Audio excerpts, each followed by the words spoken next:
Sir வணக்கம். வணக்கம் Gabriel. இப்ப நேத்து பார்த்தோம்னா ஒரு பெரிய ஒரு டர்னிங் பாயிண்ட் நடந்திருக்கு. நேத்து காலையில வரைக்கும் இந்தியா பாகிஸ்தான் கான்ஃபிளிக்ட் வந்து எஸ்கலேட் ஆயிட்டே இருக்கு. அடுத்த ஸ்டேஜுக்கு போயிரும் அப்படின்ற ஒரு சூழல் இருந்தது. அப்புறம் திடீர்னு ட்ரம்ப் அவர்கள் ஒரு அனௌன்ஸ்மெண்ட்டை வெளியிடுறாரு. இந்தியாவும் பாகிஸ்தானும் சீஸ்ஃபயருக்கு ஒத்துக்கிட்டாங்க அப்படின்ற விஷயத்த அவரு சொல்றாரு. அதுக்கப்புறம் இந்தியா சைட்லயும் அதை கன்ஃபார்ம் பண்றாங்க, பாகிஸ்தான் சைட்லயும் கன்ஃபார்ம் பண்றாங்க. இப்ப இந்த சீஸ் ஃபயரை பொறுத்தளவுல கொஞ்சம் ஆச்சரியமா இருக்கு. ஏன்னா ஒரு 2-3 டேஸ் முன்னாடி ஜேடி வான்ஸ் பேசும்போது எங்களுக்கும் இந்த சண்டைக்கும் எந்த சம்பந்தமும் கிடையாது, இது எங்க பிரச்சனையே இல்லை அப்படின்ற மாதிரி ரொம்ப கேஷுவலா பேசிட்டு போனாரு. இப்ப அமெரிக்கன்ஸ் அதுக்கு கிரெடிட்டும் எடுக்கிறாங்க. எப்படி இந்த சீஸ் ஃபயர் இவ்வளவு குயிக்கா அரங்கேற்றுன்னு நினைக்கிறீங்க? சரி, நம்ம அந்த வார வந்து ஃபர்ஸ்ட் ஒரு ஸ்லைட் டீடைல்டா பார்த்துருவோம். இது வந்து ஒரு இன்டர்நேஷனல் பெர்ஸ்பெக்டிவ்ல பார்க்கலாம், அட் த சேம் டைம் ஒரு அகாடமிக் பெர்ஸ்பெக்டிவ்ல பார்க்கலாம். எப்படின்னாக்கா, ஃபர்ஸ்ட் நம்ம ஒரு சில இதுல நம்ம முன்னாடியே சொன்னோம், ட்ரம்ப் பவருக்கு வந்ததுக்கு அப்புறமேலு இப்ப வந்து அந்த ஜியோ பொலிட்டிக்கலி எல்லாருமே வந்து ஒரு பவரை வந்து கிளைம் பண்ணணும் அப்படின்னு சொல்லி பாக்குறாங்க. சோ ஒரு இதுல பாத்தீங்கன்னாக்கா, அதுதான் சொல்ல நான், இன்டர்நேஷனல் ரூல்ஸ் பேஸ்ட் ஆர்டர், அந்த லீடர்ஷிப்ன்றது ரொம்ப இம்பார்ட்டன்ட். யுஎஸோட லீடர்ஷிப் இருந்தது, இப்ப சைனாவோட லீடர்ஷிப் வந்து ரொம்ப ஸ்ட்ராங் ஆயிட்டு வருது, எக்ஸ்ட்ரீம் ஸ்ட்ராங் ஆயிட்டு வந்தது. அது ட்ரேட் வார்லயே நம்ம கவனிச்சோம், சைனா வந்து யுஎஸ் வந்து கண்ட்ரோல் பண்ணிட்டாங்க லீடர்ஷிப்ல. ஸோ அந்த ரூல்ஸ் பேஸ்ட் ஆர்டர்ல வந்து நம்ம என்ன சொல்லுவோம், இன்டர்நேஷனல் ரிலேஷன்ஸ்னா அனார்கின்னு சொல்லுவோம். அந்த அனார்கின்றது ஒரு ஸ்டேட் எப்போ வரும் அப்படின்னாக்கா, எல்லாரும் இந்த மாதிரி ஒரு லீடர்ஷிப் இல்லாத சமயத்துல எல்லாரும் இன்னொருத்தரை தாக்குவாங்க, தாக்கி இந்த மாதிரி வந்து பவர் கண்ட்ரோல் பண்ணுவாங்க. அதுல வந்து இப்ப ஒண்ணும் இல்ல, ஒரு சின்னது சொல்றேன். இப்ப வந்து ஒரு ஒரு கிளாஸ் ரூம் இருக்கு, ஒரு கிளாஸ் ரூம்ல வந்து ஒரு 10 பசங்க இருக்கிறாங்க. அங்க டீச்சர் இருந்தாங்கன்னாக்கா, அந்த டீச்சர் கிட்ட பவர் இருக்குது, எல்லாரும் டீச்சர் சொல்ற பேச்ச கேட்பாங்க. இப்போ டீச்சர் இல்ல அப்படின்ற போது பசங்க எல்லாரும் வந்து டிசிப்ளின்ன்றது இல்லைன்னா என்ன பண்ணுவாங்க, எல்லாரும் அடிச்சுப்பாங்க. யாராவது ஒருத்தர் தான் வந்து ஸ்ட்ராங்கா வருவாங்க. இப்ப அந்த யாராவது ஒருத்தவங்க யார் வருவாங்கன்னா, அந்த கிளாஸ்லயே ஸ்ட்ராங்கா இருக்கிற ஒரு பையன் தான் வந்து டேக் கண்ட்ரோல் பண்ணி இது மாதிரி எல்லாரும் நான் சொல்றதான் கேட்கணும்னு சொல்லி அந்த டிசிப்ளினை கிரியேட் பண்ணுவாங்க. இப்ப அந்த பையனை கிரியேட் பண்ற வரைக்கும் எல்லாரும் வந்து அடிச்சுப்பாங்க, யாரால பவர் கிரியேட் பண்ண முடியும்ன்றது. சோ அந்த மாதிரிதான் இன்னைக்கு வந்து ஒரு சொசைட்டி வந்து ஜியோ பொலிட்டிக்கலி அப்படி வந்து டிரான்சிஷன் ஆகுது. அந்த டிரான்சிஷன் ஆகும்போது இன்னைக்கு யுஎஸ் கையில பவர் இல்லைன்னு எல்லாரும் வந்து அங்கங்க வந்து ஒரு பவரை கிரியேட் பண்றாங்க. ரஷ்யா வந்து ஒரு சைட்ல வந்து யுக்ரைன் கிட்ட வந்து அட்டாக் பண்றாங்க, பவரை கிரியேட் பண்ண முடியுமான்னு. இஸ்ரேல் வந்து ஒரு சைட்ல கிரியேட் பண்றாங்க. இப்ப யுஎன்றது டீச்சர், நான் சொன்ன மாதிரி யுனைடெட் நேஷன்ஸ் பேச்சை வந்து யாரும் கேட்கறாங்களா அப்படின்னு பார்த்தாக்கா, அது யுஎனோட பவரே வந்து டிக்ரீஸ் ஆயிடுச்சு. எந்த ஆக்டிவ் வந்து எல்லாத்தையும் வயலேட் பண்ணலாம்ன்ற மாதிரி. அது at the same time Asian ரீஜன்ல பாத்தீங்கன்னாக்கா, இன்னைக்கு வந்து டிஃப்ரெண்ட் கான்டெக்ட் இருக்கும்போது இங்க யார் சுப்ரீம் அப்படின்ற மாதிரி இருக்குது. அப்ப வந்து இந்தியா அப்படின்ற போது இந்தியாவும் அதே மாதிரி ஒரு பவரை வந்து எக்ஸர்ட் பண்ணி நம்ம அங்க அந்த பழைய பவரை நம்ம எக்ஸர்ட் பண்ணணும்னு பாக்குறாங்க. ஸோ இதுலதான் வந்து என்ன ஆயிடுக்கு, இது ஒரு ஒரு சிச்சுவேஷன் அப்படி அமைஞ்சிருக்குது. இப்ப இந்த சிச்சுவேஷன் இப்படி அமையும் போது என்ன ஆகுதுனாக்கா, ஒரு ஒரு டெரர் அட்டாக் ஒன்று வந்து நடக்குது. இன் பஹல்காம்ல வந்து ஒரு டெரர் அட்டாக் நடக்குது. அண்ட் ஆஸ் ஆல்வேஸ் இதுல வந்து the government acknowledges and feels that இது வந்து non state actors but then funded by Pakistan in support. அது வந்து பாகிஸ்தான்ல இருந்து தான் வந்திருக்கிறாங்க அப்படின்னு சொல்லி இவங்க வந்து தே ஹேவ் அட்டாக்ட். ஸோ அதுலதான் வந்து it has become down, which is the context of the conversation. But இதுல வந்து இப்போ எந்த ஒரு சிச்சுவேஷன் எப்படி போகுது அப்படின்னாக்கா, டெஃபினெட்லி இந்தியா வந்து has retaliated back and India வந்து அட்டாக் பண்ணியிருக்கிறாங்க. But at the same time வந்து இதுல நிறைய கேள்விகள் வருது. ஏன்னா இப்போ சீஸ் ஃபயர்னு ஒண்ணு நேத்து வந்து சொல்லிட்டாங்க அப்படின்னு சொல்றாங்க. எஸ்பெஷலி வந்து டொனால்ட் ட்ரம்ப் வந்து என்ன சொல்லியிருக்கிறாருன்னா, இந்த மாதிரி இந்தியாவும் பாகிஸ்தானும் இவ்வளவு நாளா எக்ஸ்சேஞ்ச் பண்ண அந்த ஃபயரை நிறுத்துறதுக்கு தயாராயிட்டாங்க, இனிமேல் சீஸ் ஃபயர் போக மாட்டாங்க அப்படின்னு சொல்லியிருக்கிறாங்க. அது டொனால்ட் ட்ரம்ப் தான் சொல்லியிருக்கிறாங்க. இந்தியன் கவர்மெண்ட் ஒரு பாகிஸ்தான் கவர்மெண்ட் சைட்ல இன்னும் வரல. இன்ஃபேக்ட் நேத்து நைட்டு கூட வந்து ஃபுல்லா அட்டாக்ஸ் கண்டினியூ ஆச்சு அப்படின்னு சொல்றாங்க. சோ ஒரு சில இதுல என்ன கேள்விகள் வரும் அப்படின்னு பாத்தீங்கன்னாக்கா, ஏன் இந்தியா தான் வந்து அட்டாக் பண்ணாங்க, அதாவது after the provocation of the terror attack funded by the Pakistan based terror organisations, India attack பண்ணாங்க, தண்ணிய வந்து கொடுக்கறத நிறுத்தினாங்க, வாட்டர் போற வாட்டர்லாம் வந்து நிறுத்தினாங்க. பட் ஆனா இவ்வளோ ஒரு அக்ரெஷன் காமிச்சதுக்கு அப்புறம் இப்போ ஒரு கேள்விகள் என்ன வரும்னா, ஏன் சீஸ் ஃபயருக்கு சம்மதிக்கிறாங்க அப்படின்ற ஒரு கேள்வி வரும். அதான் இப்ப இந்த பேட்டியில நீங்க ஸ்டார்டிங்ல ஒரு விஷயம் சொன்னீங்க. யூஎஸ் வந்து ட்ரெடிஷனலா ஒரு குளோபல் லீடரா ஒரு லீடர்ஷிப் ரோல்ல இருந்து அவங்க செயல்படுவாங்க. இப்ப கொஞ்சம் பின்வாங்க ஆரம்பிக்கிறாங்க. அவங்களோட லீடர்ஷிப் ரோல்ல இருந்து பின்வாங்க ஆரம்பிக்கிறாங்க. ரீஜனல் பவர்ஸ்லாம் அவங்களோட இன்ஃபுளுன்ஸை இன்க்ரீஸ் பண்ண ஆரம்பிக்கிறாங்க. சைனாவா இருக்கலாம், இந்தியாவா இருக்கலாம், அவங்களோட இன்ஃபுளுன்ஸை இன்க்ரீஸ் பண்ண ஆரம்பிக்கிறாங்க அப்படின்ற ஒரு பாயிண்ட் சொன்னீங்க. இன்ஃபேக்ட் நான் இப்ப டிவில பார்க்கும்போது ஒரு 2-3 டேஸ் முன்னாடி நிறைய பேர் இதே பாயிண்ட சொன்னாங்க. அமெரிக்கா முன்னாடி மாதிரி இப்ப மற்ற பிரச்சனைகள்ல பெருசா இன்வால்வ் ஆக மாட்டேங்கிறாங்க. இந்தியா பாகிஸ்தான் இஷ்யூல அவங்க சீரியஸா இன்வால்வ் ஆயிருக்கணும். சோ இப்ப அமெரிக்கா இன்வால்வ் ஆகாதனால யார் இப்ப சீஸ் ஃபயரை மீடியேட் பண்ணுவாங்க அப்படின்ற ஒரு கேள்வி இருக்குன்ற மாதிரிலாம் ஒரு 2-3 டேஸ் முன்னாடி பேசினாங்க. ஏன்னா இந்தியாவை பொறுத்தளவுல சைனாவோட மீடியேஷன் ஏத்துக்க முடியாது. சைனா ப்ரோ பாகிஸ்தானா இருக்காங்க. சோ அமெரிக்கா உள்ள வந்தா நல்லா இருக்கும் அப்படின்ற ஒரு பார்வை இருந்தது. அப்புறம் திடீர்னு பார்த்தா இப்ப அமெரிக்கா உள்ள வராங்க. ஒரு சீஸ்ஃபயர் டீலையும் அவங்க நெகோசியேட் பண்றாங்க. இது எப்படி பாக்குறது? சோ ஃபர்ஸ்ட் அவங்க கொஞ்சம் பின்வாங்கி இருந்தாங்க. நாங்க இன்வால்வ் ஆக மாட்டோம்னு சொன்னாங்க. இப்ப டக்குன்னு உள்ள வராங்க. ஒரு சீஸ்ஃபயரை நெகோசியேட் பண்றாங்க. எப்படி பாக்குறீங்க? ட்ரம்ப் ஃபர்ஸ்ட் வந்து ஹி ரியலி டிண்ட் ஒரு மாதிரி ஒரு சீரியஸாவே எடுத்துக்கல. ட்ரம்ப் ஃபர்ஸ்ட் கேள்வி கேட்டாங்க, இந்தியா பாகிஸ்தான் வந்து ஆன் அ வேர்ஜ் ஆஃப் வார் போறாங்களே அப்படின்னப்போ ட்ரம்ப் என்ன சொன்னார்னா, அவங்க எப்பவுமே அடிச்சுட்டு தான் இருப்பாங்க. ஒரு சொல்யூஷன்றது உட்கார்ந்து பேசணும், அது வந்து இட்ஸ் இம்பார்ட்டன்ட் அப்படின்னு சொல்லி அவர் சொன்னாரு. அத வந்து இன்னொன்னு ஜேடி வான்ஸும் அந்த வைஸ் பிரசிடென்டும் என்ன சொன்னார்னாக்கா, இந்த மாதிரி நாங்க வந்து we will not get involve in this அப்படின்னு சொல்லி சொன்னாங்க.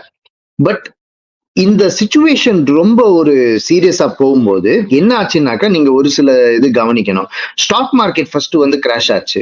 இந்தியன் ஸ்டாக் மார்க்கெட் ஃபர்ஸ்ட் வந்து கிராஷ் ஆச்சு. செகண்ட் வந்து நிறைய ஏர்போர்ட்ஸ் எல்லாம் வந்து பிளாக் அவுட் பண்ணாங்க. அண்ட் ஏர்போர்ட்ஸ்லாம் வந்து தே ஸ்டாப்ட் ஃபங்க்ஷனிங். ஏன்னா flights can not function when the drones are there அப்படின்னு சொல்லி தே stopped 26, if I'm right, 26 airports were closed. அதுக்கப்புறம் ஒரு சில சிட்டிஸ்லாம் வந்து டார்க்கன் பண்ணாங்க. இது வந்து இட்ஸ் நேச்சுரல் டியூரிங் அ வார். இதனால வந்து இந்தியாவுக்கு வந்து நிறைய பொருளாதார நஷ்டங்கள் வந்து ஆகுது. எவ்ரி டே அட் வார் வந்து it is a very big loss. அது இல்லாம வந்து உங்களுக்கு ஏன்னா ஒண்ணு உங்களுக்கு ஒரு சில விஷயங்கள் தெரிஞ்சுக்கணும். ஒரு country when it is at war, it could be on another side of Delhi, but it will affect the business in Madras or Bangalore also. ஏன்னாக்கா எக்ஸ்போர்ட்ஸ் அண்ட் இம்போர்ட்ஸ் எல்லாம் வந்து பாதிக்கப்படும் இந்த சமயத்துல. ஏன்னா உங்களோட கம்ப்ளீட்லி இட் இஸ் அட் வார்ன்ற போது it is totally at very questionable phase. ஏன்னா உங்க கரன்சி என்ன ஆகுதுன்னு தெரியாது. உங்க எக்ஸ்போர்ட்ஸ் இம்போர்ட்ஸ் எல்லாம் வந்து பாதிக்கப்படும். நிறைய விதமான ட்ரேட்லாம் இப்போ இதுனா ஷிப்பிங் போர்ட்ஸ் எல்லாத்துலயும் பாத்தீங்கன்னாக்கா நிறைய விதமான ரெகுலேஷன்ஸ் எல்லாம் வரும். ஸோ இந்த மாதிரி வரும்போது என்ன ஆகுதுன்னா உங்க ட்ரேட் வந்து கம்ப்ளீட்டா வந்து ஸ்டாப் ஆகுது. ஸோ இவ்வளோ ஒரு நஷ்டங்கள் வர்றதை பார்த்ததுக்கு அப்புறமேலு then immediately at some point of time அமெரிக்காவுக்கும் இன்னொன்னு என்ன தெரியும், ஒரு சப்ளை செயின் ஒன்று இருக்கு. சப்ளை செயின்ற போது அமெரிக்கன் ப்ராடக்ட்ஸ் இப்போ கார் கம்பெனிஸ் இருக்காங்கனாக்கா அந்த கார் கம்பெனிஸ்க்கு இங்க சென்னையில இருந்து ப்ரொடியூஸ் ஆகி வருது, இல்ல ஆப்பிள்ல இருந்து ப்ரொடியூஸ் ஆகி வர போன்ஸ் இதெல்லாம் வந்து பாதிக்கப்படும். ஸோ அப்படி இருக்க பட்சத்துல at some point of time America வந்து பொருளாதார ரீதியிலையோ இல்ல வெப்பன்ஸோ இதுல எதுலயோ நாங்க தலையிட்டாத்தியும் அவங்க they had to step in side to question, because அவங்களுக்கும் இதுல பாதிக்கப்படும், குளோபல் இக்கானமி இதுல வந்து பாதிக்கப்படும். பட் இதுல ஒரு விஷயம் என்ன நம்ம தெரிஞ்சுக்கணும் போது, பொலிட்டிக்கலி எப்படி வந்து இந்தியா கூட எத்தனை கண்ட்ரிஸ் வந்து அலைன் ஆறாங்க, யார் யார் ஃப்ரெண்ட்ஸா வந்து கண்டெம் பண்றாங்க, யார் யார் இந்தியாவுக்கு சப்போர்ட் பண்றாங்க அப்படின்றது இருக்குது. அதுல பார்த்தாக்கா இந்தியாவோட நேபர்ஸ் யாருமே வந்து ஒரு கண்டெம்னேஷன் கூட பண்ணல. For example Bangladesh, Nepal, Maldives, Canada, இவங்க எல்லாரு கூடயும் வந்து இந்தியா சின்ஸ் இந்த லாஸ்ட் ஃபியூ இயர்ஸ்ல வந்து நிறைய மிஸ் அண்டர்ஸ்டாண்டிங்ஸ் இருந்தனால இவங்க எல்லாருமே வந்து ஒரு தே வேர் ஆல் மியூட். சப்போர்ட் ஒரு வேர்பல் சப்போர்ட் பண்ணது வந்து இஸ்ரேல். ரஷ்யாவும் வந்து ஒரு விதமான சப்போர்ட் பண்ணல. ஏன்னா ரஷ்யாவுக்கு தெரியும் அந்த சைட்ல சைனா இருக்கிறாங்க அப்படின்னு சொல்லி. அவங்களுக்கு சைனாவும் தேவை. ஸோ அந்த பட்சத்துல அது வந்து Russia directly get involve in side. இப்போ யூரோப்பும் வந்து சப்போர்ட்டுக்கு வரல. ஸோ அப்படி பட்சத்துல என்ன ஆயிடுச்சுனாக்கா India had to fight alone against 3 countries. Turkey shadow support, China shadow support, Pakistan on one side. So இத வந்து this is where the context has gone inside. But India கிட்ட அந்த weapons, arms, ammunitions எல்லாம் வச்சிருந்திருக்காங்க.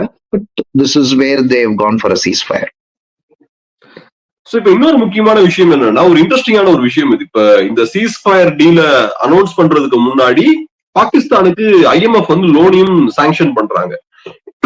இப்ப America நினைச்சிருந்தாங்கன்னா அந்த லோனை வந்து அவங்க பிளாக் பண்ணிருக்கலாம். IMFல அவங்களுக்கு 16% votes இருக்கு. பட் இருந்தாலும் அவங்க பிளாக் பண்ணல. சோ எப்படி பார்க்கலாம்? இப்ப அமெரிக்கன்ஸ் வந்து IMF லோனை ஒரு லெவரேஜா யூஸ் பண்ணாங்களா? உங்களுக்கு நாங்க லோன் கொடுக்கணும்னா நீங்க சீஸ் ஃபயருக்கு அக்ரி பண்ணும் அப்படின்னு அது ஒரு லெவரேஜா யூஸ் பண்ணாங்களா? எப்படி பார்க்கலாம்? இந்த இதுல வந்து இந்தியாவுக்கு நிறைய கத்துக்க வேண்டியது இருக்கு. என்னென்ன கத்துக்க வேண்டியது இருக்குன்னாக்கா, ஒரு வார் மாங்கரிங், அதாவது சோசியல் மீடியால வந்து நிறைய பேர் இன்ஸ்டிகேட் பண்றாங்க. இந்தியன் மீடியால வந்து நிறைய பேர் வந்து ஒரு வாரை இன்ஸ்டிகேட் பண்ணாங்க. எல்லாம் இன்ஸ்டிகேட் பண்ணதுக்கு அப்புறமேலு இதுல வந்து என்ன கடைசியா ஒரு போருன்னாக்கா அதோட கன்சிக்வன்சஸ் எவ்வளவு இருக்கும்? அதாவது எத்தனை பேரோட வாழ்வாதாரம் வந்து gets gets affected on both the sides, அது ஒரு ஃபேக்டர். செகண்ட் வந்து எக்கானமி எவ்வளவு வந்து பாதிக்கப்படுது இப்படின்றது ஒண்ணு இருக்கு. மூணாவது என்ன விஷயம் நம்ம தெரிஞ்சுக்கணும் அப்படின்னாக்கா, இந்த போருன்னு வந்த சமயத்துல கடைசியில எந்த ஒரு கண்ட்ரியுமே வந்து சப்போர்ட் பண்ணல. எஸ்பெஷலி இதுல பாத்தீங்கன்னாக்கா இந்த IMF வந்து இந்த லோன்ஸை வந்து கடைசியா அமெரிக்கா கிட்ட இருந்தா இன்னைக்கு வந்து ஃப்ரீ ட்ரேட் அக்ரிமெண்ட்டுக்கு வந்து ஒரு 0% டாரிஃப்ஸ்க்கு வந்து இந்தியா வந்து இவ்வளவு வந்து நெகோசியேட் பண்றாங்க. அண்ட் பிளஸ் அது இல்லாம வந்துட்டு ட்ரம்ப் வந்து அத்தனை வாட்டி சொல்லுவாரு, இந்த மாதிரி Modi is a very good friend of mine அப்படின்னு சொல்லுவாரு. கடைசியா வந்து பார்த்தாக்கா IMFல வந்து இம்மீடியட்டா யூரோப் அண்ட் US வந்து இந்தியாவுக்கு வந்து பாகிஸ்தானுக்கு லோனே அவங்க உடனே சாங்ஷன் பண்ணிட்டாங்க.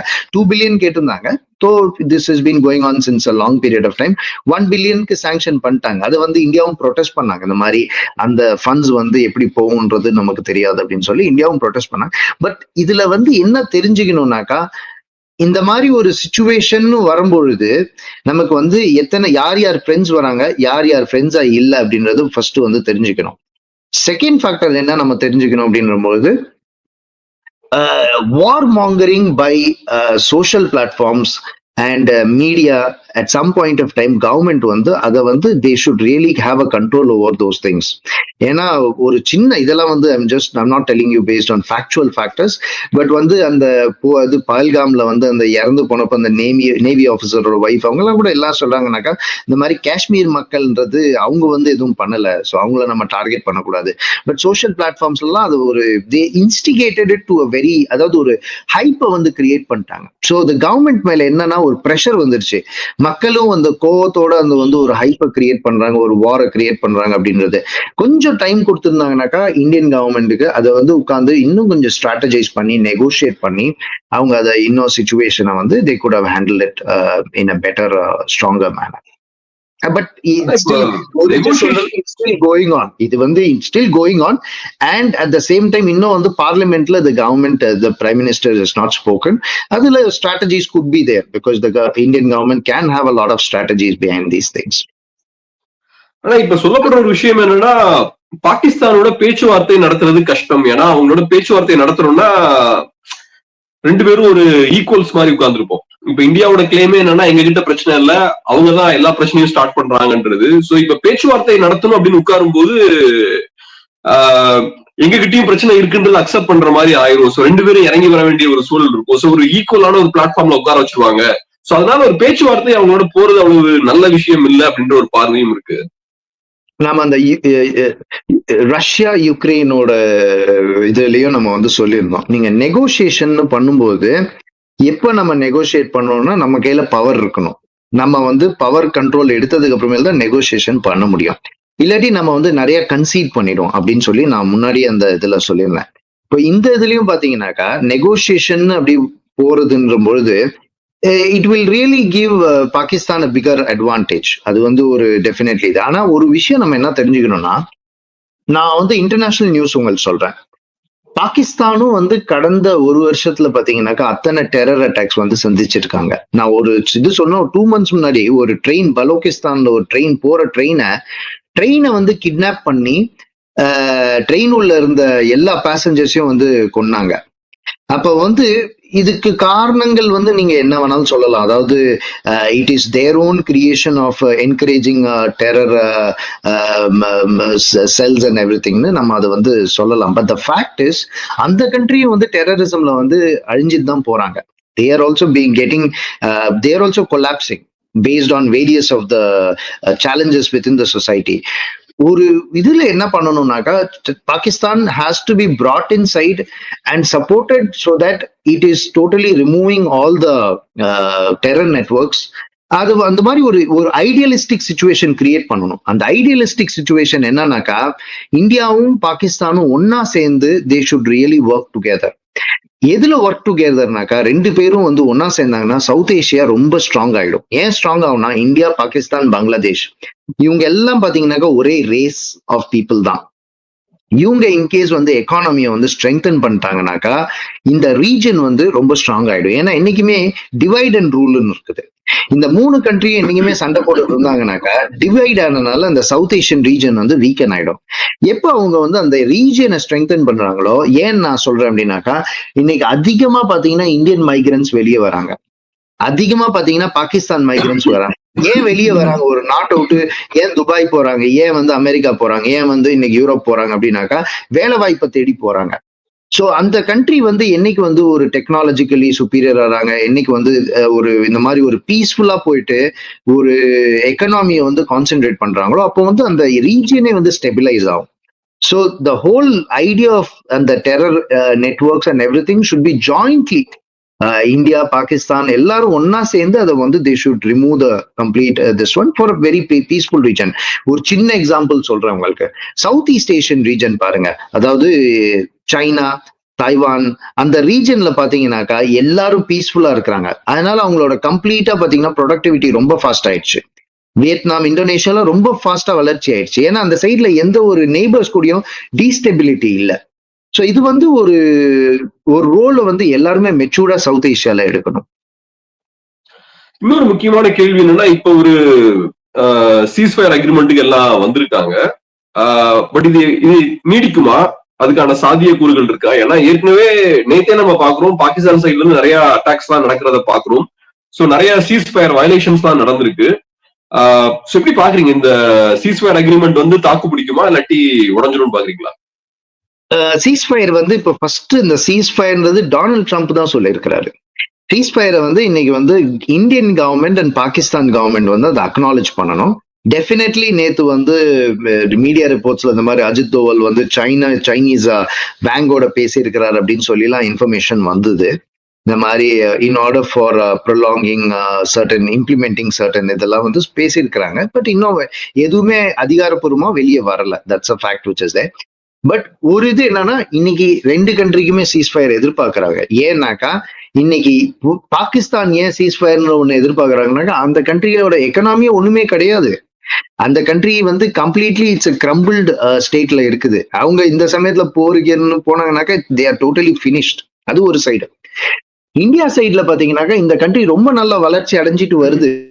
இன்னைக்கு வந்து உலகத்தையே வந்து திரும்பி பார்க்கக்கூடிய ஒரு ஒரு யங் பாப்புலேஷன், எஜுகேட்டட் பாப்புலேஷன், அதுக்கப்புறமேல் வந்து ஒரு எக்கனாமிக்கலி ஒரு ரொம்ப ஒரு ஒரு ஸ்டெபிலைஸ்டா போற இந்தியா, சைனா அந்த ரீஜனா இருக்கிறாங்க.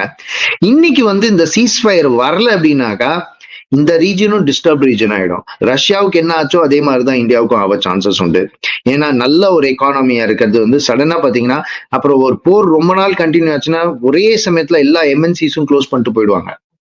எல்லா மல்டிநேஷனல் கம்பெனிஸும் க்ளோஸ் பண்ணிட்டு போயிட்டாங்கன்னாக்கா அதுக்கப்புறம் வந்து it will really strike a very bad impact inside. So ceasefire வர்றது நல்லது.